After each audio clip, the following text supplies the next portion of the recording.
Right, welcome back. And in a letter to the President of the UN Security Council this week, Foreign Minister Sameh Shoukry called on the international community to impress upon Ethiopia the importance of maintaining a spirit of good faith during negotiations to conclude an agreement on the JERD within the coming months.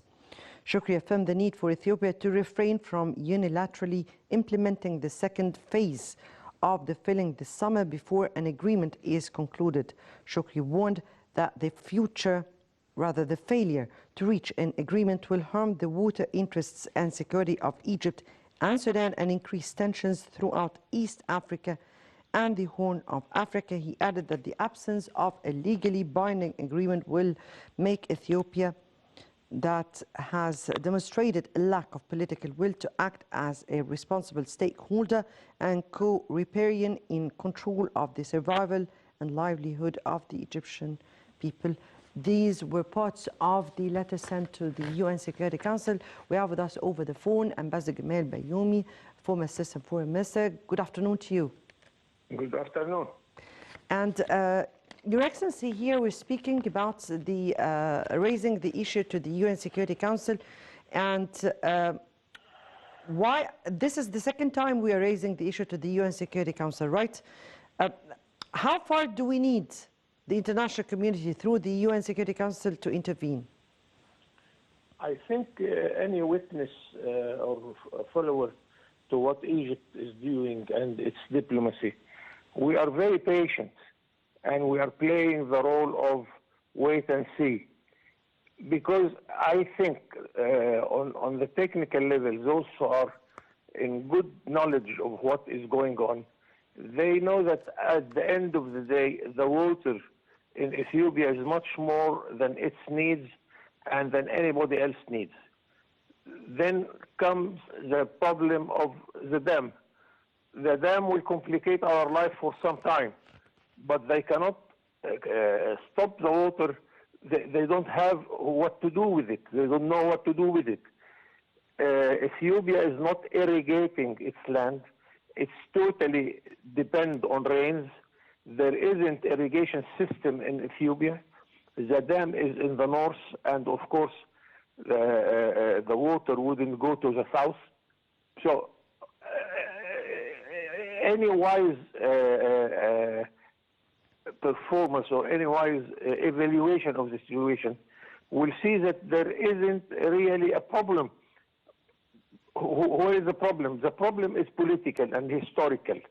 Ethiopia lately have its internal problems, and I think in order to show its citizens they are engaged in a foreign problem, they continue to raise this question with a very stubborn position, refusing any proposal from Sudan or from Egypt. So let us wait and see. And what I need to tell our citizens to keep confidence on those who are managing this conflict. I have all confidence in our foreign diplomacy and the decision of our president, and really we have a very old diplomacy which succeeded in all our cases wherever we go. Now we go to the Security Council just to address the Security Council or announce the Security Council of what we are doing. It is not yet, we didn't yet reach the position where we are claiming to the Security Council to take action. Next step, it could be asking the Security Council to use Article 7 in order to see that Ethiopia is threatening the peace, the international and the regional peace, and threatening the Egyptian peace and security. Then the Security Council will be requested to take proper action against Ethiopia. But let us continue in this direction, proving that Egypt has all the good intention to reach a solution in the favor of Egypt, Sudan, and Ethiopia. In the latest negotiations, we have seen the tripartite meetings taking place between the foreign and irrigation ministers of the three countries, and the failure of each time. Foreign Minister Sameh Shoukry has said that it was always doomed to failure because of the intransigence of the Ethiopian party. If I may ask you here, why is that so? I mean, what are the demands of Egypt, or what is Egypt demanding from Ethiopia that is not logical or that does not go with reason? We want to secure very simple questions.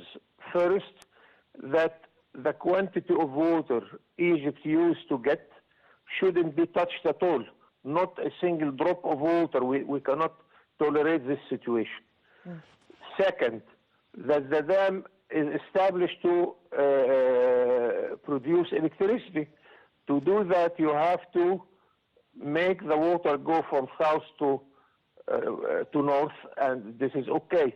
What if the dam has a problem and we want to man a problem with generators? Then you will stop the water. This will flood Ethiopia and will stop Egypt from receiving its quantity of water. So we asked them to open two doors without generators in order to let the water go in case that the generator is in a trouble. They say no. We asked them to let us build the dam and to participate in all its building process. They refuse. So we are facing a very strange situation that Ethiopia has no position except they want to have unilateral decision concerning the Blue Nile water, and this is not acceptable neither to Egypt nor to Sudan. Also, we are worried that the construction of the dam itself is not satisfactory, that this quantity of water can damage the dam, and then it will be flooding Sudan in a very dangerous situation. I don't know what shall we do if we have a huge flood of water like that in Sudan and in Egypt. So all these questions, Ethiopia doesn't answer any question of them. Let me here remind the audience of what happened during the first filling of 5 billion cubic meters. We're speaking only about 5 billion in the first filling. When Ethiopia started the issue and there were droughts in Sudan, and then it after the first filling, it opened the doors or the openings of the dam, and Sudan was flooded. And we were speaking about 5 billion cubic meters. So how about the second filling with around 14 billion cubic meters? And why is Egypt so much eager to reach a binding agreement before this second filling?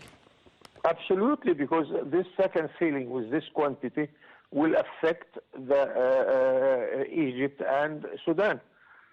And that's why from early beginning we asked our brothers in Ethiopia to put a project to fill the dam in 7 to 10 years.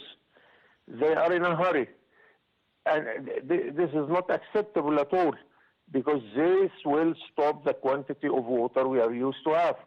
This means that we shall stay for some time without the proper quantity of water. So it is one of the questions we are raising, but Ethiopia doesn't want any question to be answered. We want them to tell us that they are going to fill the dam in 7 to 10 or 9 years. No answer, except they are going to do whatever they want without even have the courtesy of telling us what they are really aiming to do. Right. Finally here, if we turn to another issue, which is the Libyan file, and how do you read the Libyan ongoing track in the Libyan territories in light of the recent visit of the UN special envoy of Libya to Egypt and his meeting with Foreign Minister Sameh Shoukry and the Arab League Secretary General? Thank God that the Libyan question is moving, and moving positively lately. Thanks to the Libyans themselves, they decided to meet together. They decided to realize that one Libyan unified country is very good for everybody, that depending on foreign countries to help this party or that party is not a good thing to be done. And now we have one unified government, we have a parliament, we have all the reasons to start serious elections. And this is what the Security Council yesterday is asking Libya to do. Libya is a unique case because Libya is not a poor country. I remember once Professor Schacht of Germany told Muammar Gaddafi, you don't have to do many things in Libya. Just a fair distribution of the wealth will make Libya one of the best countries in the area. Yes. Unfortunately, we are facing, contrary to this, that everybody is keen to take the oil for himself or his party and to stop others from the good use of the wealth. Right. Let us encourage what is going on positively in Libya, and I hope that Egypt is playing the good role there. I'm proud that we have a big community in Libya, almost 2 million Egyptian inhabitants. We have around us in Egypt everywhere some Libyan brothers and friends. So we are very close to this country. And after all, it is our immediate western border. Red tape is there, as our president mentioned. So we have all the reason to be a little bit optimistic about what is going or what is going to happen in Libya. For the first time, I have to say that yes, I can see that there is some optimism in the atmosphere regarding the Libyan issue. Ambassador Gamal Bayoumi, former Assistant Foreign Minister, thank you so much. Younger than you.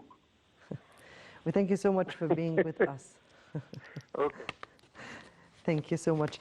And now we leave you with the report on the latest developments in Libya. And I guess that would take us to the end of this episode. Until next Saturday with another important Arab file. Goodbye.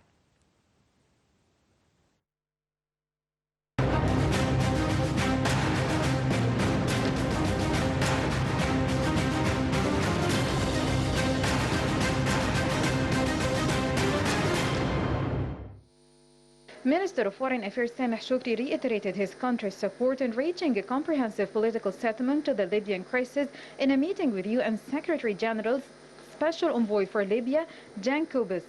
Shoukry said that such a settlement should preserve the unity of Libya, ensure the exit of all mercenaries and foreign fighters from it, and preserve the capabilities of its people and national institutions. Egypt's foreign minister stressed the importance of the UN-sponsored Libyan Political Dialogue Forum, which seeks to pave the way for legislative and presidential elections in Libya scheduled for December. Shoukry also reaffirmed his country's support for the 5+5 Libyan Joint Military Commission, which includes 5 representatives from each of the rival sides in the conflict. He is so optimistic that the commission can unify security and military institutions within Libya. Ahmed Hafiz, a spokesperson for the Egyptian Ministry for Foreign Affairs, said that Shoukry is also backing the continuous efforts made by Kubis in his mission to reach a political solution that would serve the Libyan people and achieve their aspirations for a stable and prosperous nation. The UN envoy briefed Shoukry on the results of the recent contacts with the parties involved in the Libyan crisis. The envoy expressed his appreciation for Egypt's efforts aimed at supporting its national neighbors and his appreciation for continued coordination with Cairo. Separately, Arab League Secretary General Ahmed Abul Gheit discussed with the UN Special Envoy for Libya the overall developments on the political, security and economic arenas in Libya. The meeting tackled Arab League's role in supporting settlement path in Libya under the auspices of the United Nations.